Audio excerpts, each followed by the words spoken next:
In this video, we're going to talk about how I went from zero coding knowledge to earning $153,000 remotely at Amazon. If you don't know me, my name is Jake. I run frontendfuture.com. This is the fastest, this is the easiest way to break into tech as a front-end developer, all right? And I'm making these videos for you for free to share what did work, what didn't work, what I'm actively doing to earn over $100,000 per year in a remote front-end developer role. Now, it has been a while since I've posted, but today is going to be a great video. All right, so let's go ahead and jump right into it. Let's go step by step from clueless to curious, internships that changed everything, landing first full-time role, lessons from my journey, and then how you can do this for yourself too. All right, so if you stick around till the end of the video, we're going to share exactly how you can get these results for yourself too. I promise you, this is not rocket science. There's no crazy math involved.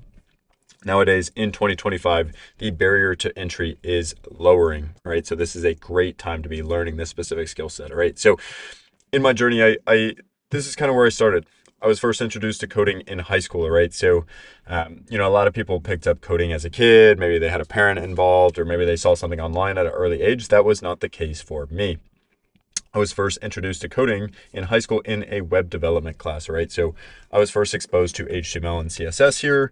And quite frankly, it was a requirement to graduate. This was not a calling. This was not an elective. This was like, hey, look, I kind of have to take this class to graduate, right? And so, obviously when I was in the actual class, I didn't think too much of it. I didn't think this was going to be a career. I didn't, let's just say I wasn't thinking too much about the future at this time, right?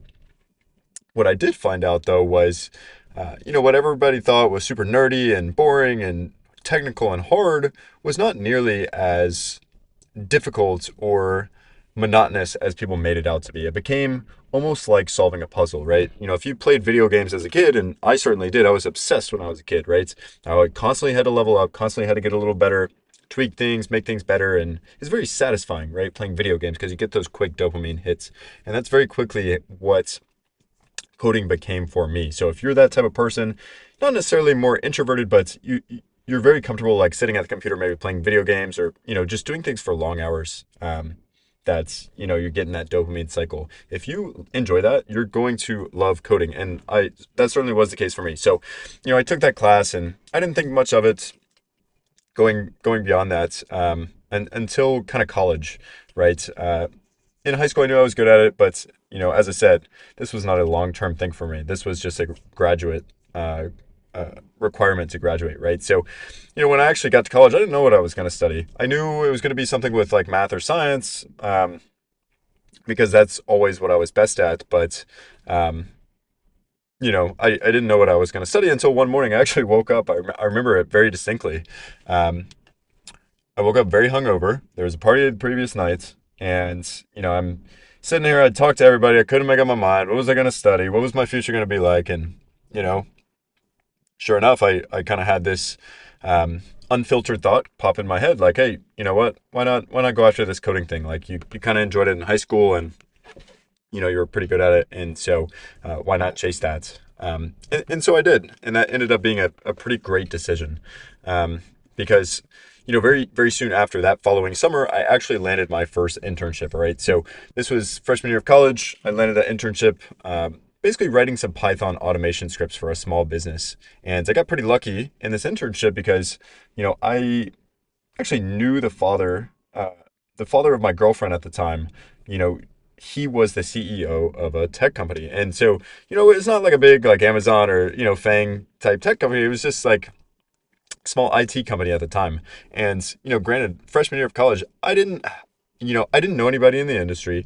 I didn't, when I say people in the industry, like other engineers, I didn't really know anything about coding, funny enough, and I was studying it in college. And that's also just testament to the fact that like nowadays with the resources available to you, college is almost a waste of time for getting, as skilled as you need to be in industry. So I ended up getting that job, paid about $15 per hour. And, honestly, that was more money than I had ever seen in my life. So that was huge.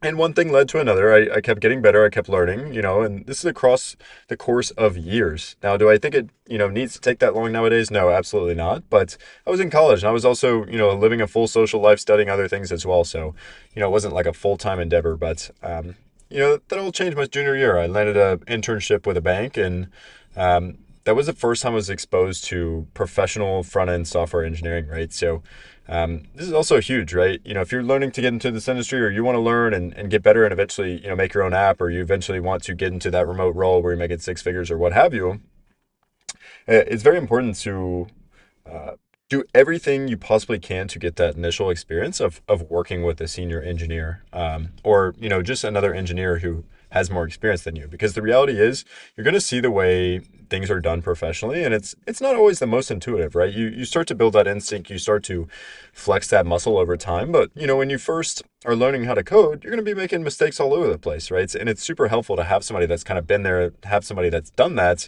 can correct your mistakes over time. Okay, so that's what that internship was for me. And by the way, at this point, I think I was earning around 30 to 35 bucks per hour, and I was over the moon, right? 30 to 35 bucks, that's like, what, 60K, roughly 60K a year, if the salary's annualized, but it was only a few months of an internship. But that internship paved the way to an Amazon internship, all right? Because I had that experience, bigger doors opened, okay? And when I was at Amazon, I started writing a little bit of backend code, and we'll talk more about that in a second. But once I actually landed that Amazon internship, and got that return offer, uh, that's when the floodgates just opened. All right. So, I got that internship, and not only did the internship pay well, I think they were paying like $60 plus per hour. And if you think about it, like that's, 120 grand if you annualize that salary. And so, it was a successful internship. I mean, they pushed me, no doubt they pushed me. It's not easy, but, that's the reality of it, right? You want to work for the best company, right? You're going to have to work a little bit, but, excuse me.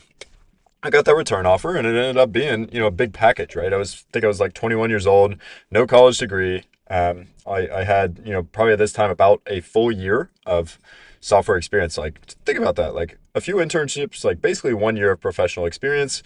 And, I got an offer for $153,000 per year at Amazon. And so I say these things to inspire you, right? I remember when I was graduating college, and, I didn't know what I want to study. I knew I wanted to make a lot of money one day, but I remember being over the moon when I heard somebody graduating college was making over six figures. And little did I know, it's possible to go and land, $100,000, $120,000, $150,000 right out of college, right? With this very simple skill set that nowadays in 2025, anybody can learn. It's funny, I was talking to a friend's, um, back home, and writer, not even a, technical person, not even an engineer, all of a sudden building apps, the building apps, like building websites, building tools for himself that's, he finds useful in his work. And this is never before possible, right? So, if you're watching this 2025 and you've never written a line of code, well, it might be a lot easier than you think, or, your expectations have been set. So anyways, I got that internship, making about 153K. If you're curious, first internship was Python, just scripting. Second internship was heavy on the front end. Third internship, this is actually, pretty heavy on back ends, but, once I kind of progressed, once I got that offer, I leaned more into what I was best at, leaned more into what I was interested in, which was more of the front end stuff, which was conversion rate optimization. How are people going to check out on the page and make more money? So anyways, those internships changed everything, right? So those are what led the way to the first time, the first full-time role. Now, Amazon gave me a return offer for 153K. So that was on the table. But I was more interested in working on startups. So buddy and I were in a startup incubator together, and basically one thing led to another, and I ended up getting in contact with the founder out of Austin, Texas, and um, ended up going down that road, right? Guy asked me to come work for him, and I went and worked for him for a couple of years. And anyways, he offered me a full-time $100,000 plus remote job. And, a lot of that was as a result of those internships, right? So, if you're in college, if you're in school, or if you are just an adult that wants to make more money, and you're thinking about learning this skill set, I give you these numbers to show you what's possible, right? If you can lock in for a couple weeks, if you can lock in for a year of your life, right? You're talking about earning this type of money for the rest of your life. What's trading a couple months of your time studying? What's trading a couple of your weekends, for a lifetime of financial freedom, of financial flexibility. Like, think about the trade-off here. We're talking about your entire life. And so, obviously I didn't think about these things as at the time when I was a kid, but, I feel truly grateful that, uh, these opportunities were afforded to me. And I truly think in 2025, if you're looking for something and you have any inclination whatsoever, just to give it a shot, right? The sky is truly the limit, right? Because once you have the skill set, you can quite literally build anything in the world software related. If you want to, get a high salary, if you want to work for somebody else or a big tech company, you can do that. If you want to freelance, right? If you want to run your own dev shop, you can do that. If you want to build your own SaaS, right? If you want to build your own software product, you can do that, right? You can always learn the sales and marketing, right? What most people don't do, they never learn the technical skills, right? So you can always go the other way. You can't always go into tech, right? So, it just opens up all kind of doors for you, right? So when I was in this, first full-time role, that's when I kind of discovered this world of front-end engineering and what was possible, right? So here's where I really honed my skills, started to master these front-end skills. And what I really leaned into, what I started to realize was it wasn't so important what engineering problems you could solve. It didn't matter how hard or how complex the problem it was you were trying to solve. The only thing that mattered ultimately as an engineer is how you're going to make a business money. Excuse me. And let me repeat that because this is the most important part of this video for anybody watching, right? If you're trying to earn more money as an engineer, the only thing that matters is how you can make a business money, right? Think about it. Look, if you are a business owner and let's say your business does, let's just call it $1 million per year in profit, or let's just say $100,000 per year in profit, all right? If you're going to go and hire people, that money doesn't come out of thin air, okay? That money comes out of your pocket. It comes out of your profit, right? So if somebody's going to pay you $100,000 per year, they have to get something in return for that $100,000, okay? So just think about that for a second. If somebody is going to hire you for $100,000, they are expecting to make money on that $100,000. And you probably see where I'm going with this. If you don't give people a return on their money, they have no reason to keep you around. So when you see big tech companies like Google, like Meta, like Amazon, like OpenAI, Anthropic nowadays, the reason they can pay so much is because the engineers are so valuable. They create so much money in the business that it makes sense to hire people for this much. It's that and the combination of good engineers are pretty rare. And so, there's this talent competition amongst these companies. But point being, if you want to position yourself as valuable, if you want to secure a high income, make sure you are tying your work, your results, the way you frame yourself, the way you offer yourself to a company as directly related to business results. This could be increasing profits. This could be cutting costs, right? So those are the two main ways. All right. So I really leaned into this conversion rate optimization. This was basically saying like, hey, look, I will run split tests across your site. I will set up the test with the code such that you make more money, guaranteed. Okay. And so, once I kind of mastered that skill and I, leveled up in front end and things started to become easy, I started learning the full stack of skills. And I think this is pretty natural for everybody at some points. There's a diminishing return on how much better you're going to get at a skill by continuing to practice it. Okay. And at that point, coding becomes coding. You can start to code in any language. You can start to build anything front end to back end to whatever else. It all starts to look the same. It all starts to feel the same, right? And it may take you a little while to get there, but ultimately, you're going to get to that full stack place. And that's kind of where I got to. So lessons to take away from this is front end was absolutely the easiest way to get into coding, right? If you're exploring how to actually get in this industry, I would start with front end in 2025. And by the way, if that is you, if you are looking for your ticket, your path into tech, into earning a remote six figures, I've included a link down below in this video. There's going to be a free training for you, walking through how to start as a front-end engineer, what the salary is going to be like, and how to actually go from 0 to 1, every single skill, every single step along the way to actually do this for yourself, right? Again, that free training's down below in the description. You can click on the link, opt in, and watch the free training for yourself, okay? So let's keep going here. What I did not know when I first started was the freedom and potential of remote work, okay? I have lived in Mexico. I have lived in Europe. I have lived all over the United States. I've traveled all over the United States in just a few short years. Look, I'm in my mid 20s, okay? I have a lot of life left. I have done a lot of things that most people never get to do in their lives. Not because I'm special, not because I'm some super genius, literally because of this opportunity that coding has afforded to me. I did not know all this when I got into this. This wasn't like a premeditated goal of mine.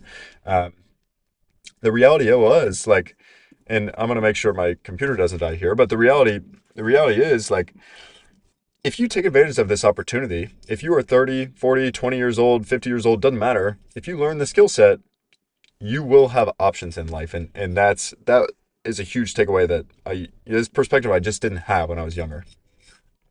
Um, Third point here is what we talked about earlier, in that it is so like, if you take one thing from this video, the number one thing you have to understand is the reason you get paid what you get paid as an engineer is because you create value, right? And so if you can focus on creating value for a business, doors will open. I promise you. I promise you. It is so rare for an entrepreneur to meet an employee that actually thinks in business terms, right? And so if you are the 1 in 1,000 people that actually think this way, you I mean, you're going to get rewarded. I promise you, will get rewarded, right? Because you are very rare. Very few employees actually think like a business owner thinks, right? And so if you can think like that, you will get rewarded financially. um and then the last lesson here, which we haven't really talked about, but something I want to touch on nonetheless, is almost all of my job offers, almost every single opportunity that's come to me has not come through traditional methods, right? So this may even apply to you if you're not necessarily in coding yet, but like, most of my high paying job offers have literally come through connections, have come through cold DMs, have come through just opening my mouth to people, like having conversations, right? So, if you go and click the easy apply online, the reality is you're competing with thousands of people who likely have better resumes than you, who likely have more experience than you, who likely are just overall better candidates to you. But the reality is, humans, we are emotional, right? And so if you can find a way to make a connection with a decision maker, a CEO, a CTO, a VP of engineering, the head of recruiting, right? The hiring manager for a different role, you have much better odds of moving on and eventually landing that role, that income that you're after. Okay. So, be creative with how you do this. Can you call them? Can you email them directly? Can you message them on LinkedIn? Can you send them something? Like, what has worked for me in the past is just cold DMs, right? And something I want to call out too, when you reach out to somebody, and maybe I'll make a video that goes more in depth in this. If you make the message all about yourself, nobody wants to respond to you, right? I had somebody reach out to me recently saying, hey, can you refer me to this? I am this is what I want, and this and that. Look, I'm going to ignore you, right? If you're just me all day, everybody is going to ignore you. But if you can find a way to frame your message that gives somebody else value, that frames it in a way that they get something out of it, and you're not just being selfish, you're not just thinking about yourself, well, people are much more likely to respond. They're much more likely to work with you, okay? And so ultimately, point being here, if you want to get sick jobs, you want to get in a sick place, be creative in how you do things. Don't just follow the herd, right? Think about ways you can step out of the box. Think about ways you can put yourself in a competition of 5 people instead of 5,000 people, and you will be rewarded. Okay, so last point here, you can do this too, right? So this is 2025. You can use tools like Claude Code. You can use tools like Replit. You can use tools like Lovable. You can use tools like Cursor. Okay, and you can start to build, sick apps with never having written a line of code before. It is truly incredible what you can do today, all right? You can do this while balancing a full-time job, while transitioning to tech. If you have an hour per day, if you have a couple hours per day, if you have 30 minutes per day, the biggest thing is, if you make a small step towards your goal every single day, you will be shocked with how far you come, over a month, over 2 months, over 3 months, over a year, right? I told you earlier, 1 year of experience, and hold on, I'm just making sure my computer doesn't die. 1 year of experience, it netted me $150,000 per year when I was 21 years old, remote tech, right? You can do this too, right? If you're working full time, you can find the time. You either want it or you don't, right? It's not, this is your life. This is your life. If you want great things, you're going to find the time. This is an incredible opportunity. And, if you want to take advantage of it, it is there for you. So, let's keep going here. if you're thinking about front end development and you're maybe concerned that, is coding dying? Is AI taking all jobs? Look, I recently, as of filming this, I think it's August of 2025, I have had more interest, not my own interest, but others' interest in me for my skill set than I've ever had before. And so you'll see the news like, oh, AI is cutting jobs and this and that, and it's making, developers obsolete. And in many ways, it's making developers faster, but it's creating more jobs. And the reason it's creating more jobs is because more companies are starting, more companies are trying to start software companies, more founders are interested by AI, and it is exploding. Investor dollars are pouring into this industry, and there's jobs being created left and right. It is a great opportunity still. So don't be worried if you're maybe fearful about AI or something else. Like is front end still a good opportunity in 2025? It absolutely is. Last point I want to make: the importance of showing value beyond technical skills. I'm going to say this one more time, right? Your goal is to make the most money. It is in your best interest to align with a business. Think about how you can make a business more revenue. Think about how you can cut costs for a business. If you can align your front end skills or, whatever coding skills that's, you have with those outcomes, you will be rewarded handsomely financially. All right. So again, my name is Jake. I appreciate you watching this video. I've created Front End Future for you to actually go and land that remote tech job that you're after, to actually go and earn that 6 figures that you're after. There is a free training. I've included the link down below in the description. Click that link. You're going to click a button that says get the free training. You're just going to put in your name and your email. You're going to get that free training right there. It's about 15 minutes long, and it walks through step by step, A to Z, the complete roadmap to actually get hired in this industry, to actually go and earn 6 figures there. And you'll even have the option to book in a call with me so that you and I can speak face to face. We can speak one-on-one if that is something that, you want to pursue. I can certainly help you get to where you want to go. All right. So again, my name is Jake. I appreciate you watching the video. There's going to be a couple videos right here. You can keep watching if you'd like. Otherwise, I look forward to seeing you in the next video.